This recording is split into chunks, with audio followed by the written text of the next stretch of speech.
Hey y'all, welcome to Sage and Rice.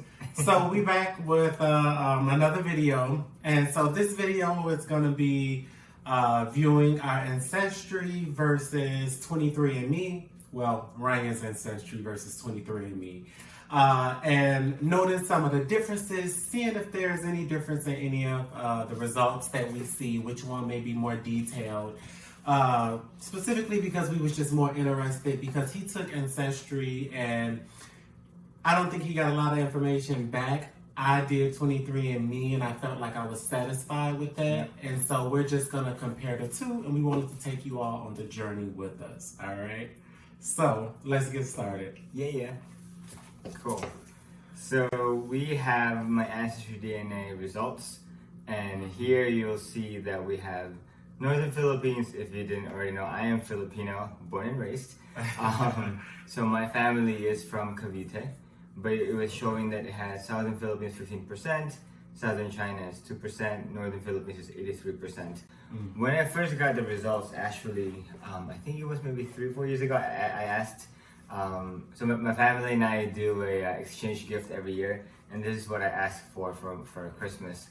And initially it said something like 65% Philippines, and then 35%-ish Pacific Islands like Tonga and Samoa and whatnot. And then as the years go on, I would get an update on as they have more of the DNA samples, I guess, from people in the region, and it pinpointed towards more of Northern Philippines.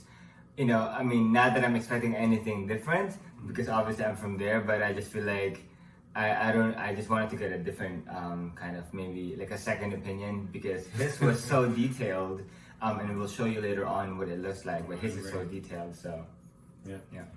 What was your opinion about the results? Did you think it would be a little bit different? Did you expect something else? I mean, when I took it the first time, I think I was thinking that I'd be more like mixed, because most Filipinos are mixed.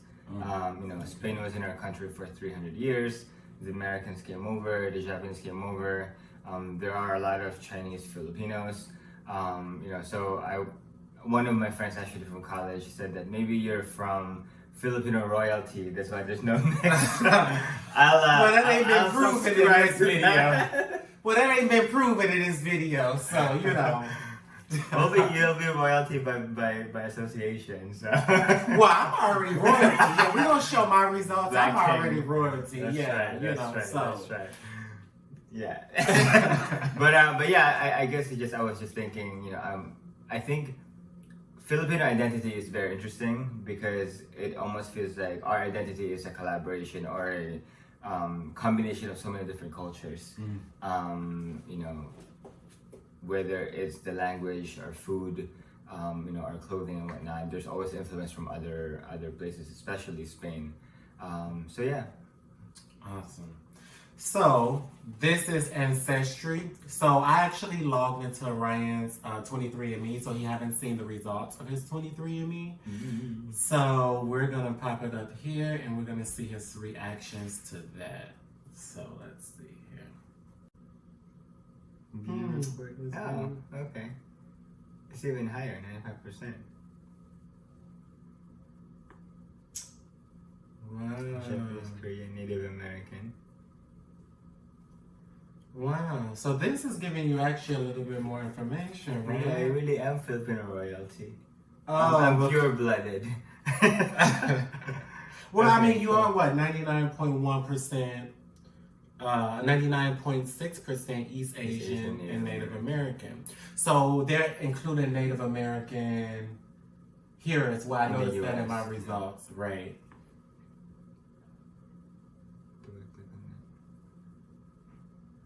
So 95.1% of your ancestry is Filipino and Australian. Yeah. So it's focusing on, so I was born in Manila, but I grew up in Cavite, which is the CA of Calabarzon. It's Cavite, Laguna, oh my god, I'm gonna mess it up, Batangas, Rizal, and I don't remember, sorry Filipinos, history, I need to read back into it. But yeah, I mean, it seems accurate. That was actually, that's where I'm from. So that makes sense. So 95.1%. Cool. So it's giving you. Well, it's giving you the language, the crafts, the traditions, the style. So you're getting a lot of information here. Yeah. That I think that you got history with Ancestry, but you didn't get the language, you didn't get the culture, and you didn't get really the migration. And so that was something with 23andMe that you've been able to get, I see as a big difference right away. Let's look at some other components here. So this is saying 4% Chinese. You were what, 3% Chinese? It was 2%. 2%. So. And this one is actually, this one is more specific.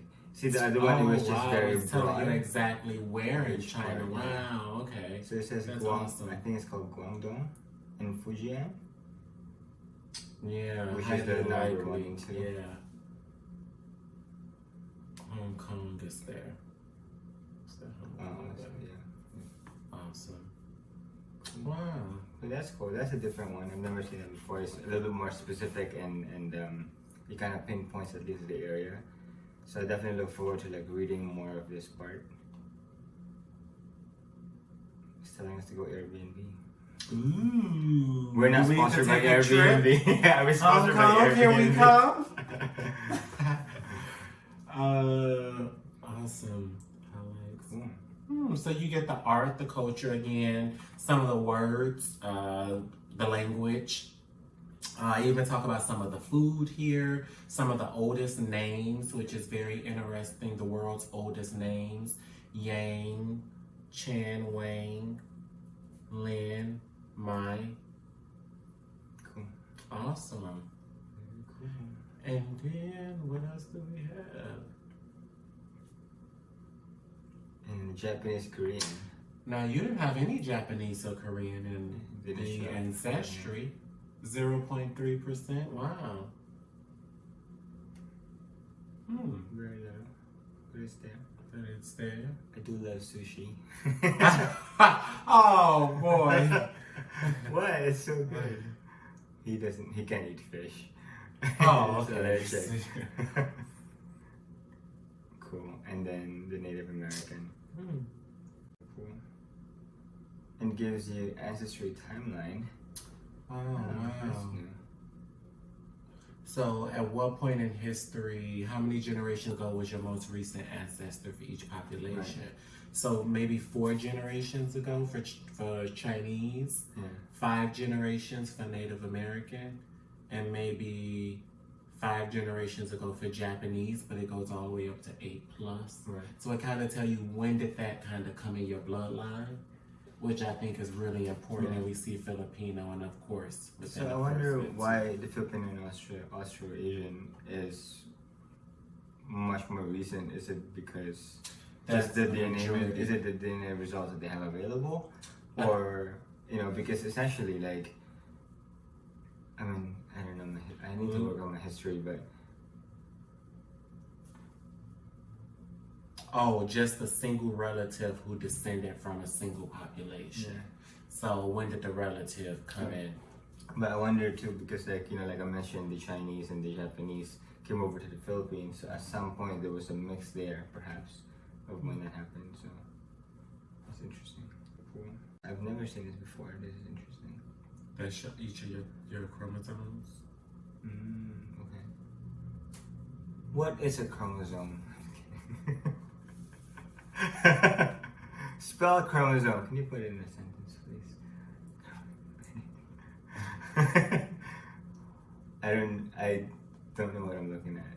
So this is each of your chromosomes, and this is, you can look here, what portion of your chromosomes, where they can kind of pull your genetic information, right? So the first 22 are called autosomes, come in a pair of each, of course, different lengths, and name 1 to 22, sorted by size. Ancestry, your X copy, female, male that you got from your mom, copy if you're a male that you got from your female, and only 1 copy. Right, so you only got 1 copy. So I think this is particularly looking at the X chromosome. which is if you're a male, that's the chromosome you got from your mom. The Y chromosome, of course, you got from your dad.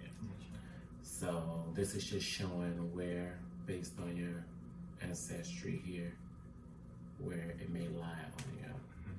Possibly, I don't know. We may have to look a little bit more into that part. Cool.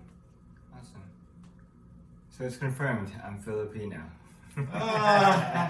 So, just quick question. Which report would you say that you liked better? You had access to Ancestry for a while.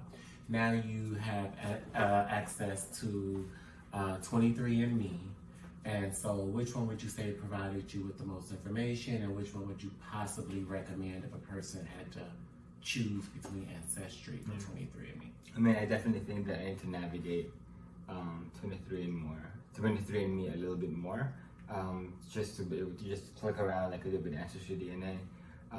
AncestryDNA did give me updates periodically. I would receive an email saying that there's an update on your DNA. That's why I was able to see the difference between like the first time and like a year or so later. But I think 23andMe seems a little bit more detailed. In a sense of, I mean, obviously like the Japanese and Korean Native American wasn't even in the other report with AncestryDNA. So I'm curious to see the difference in, like how do they get the information? How many people actually, is it based on how many people submit their DNA that they can like really pinpoint? But they're both easily, they're both easy to navigate. But I think maybe 23andMe is a little bit better.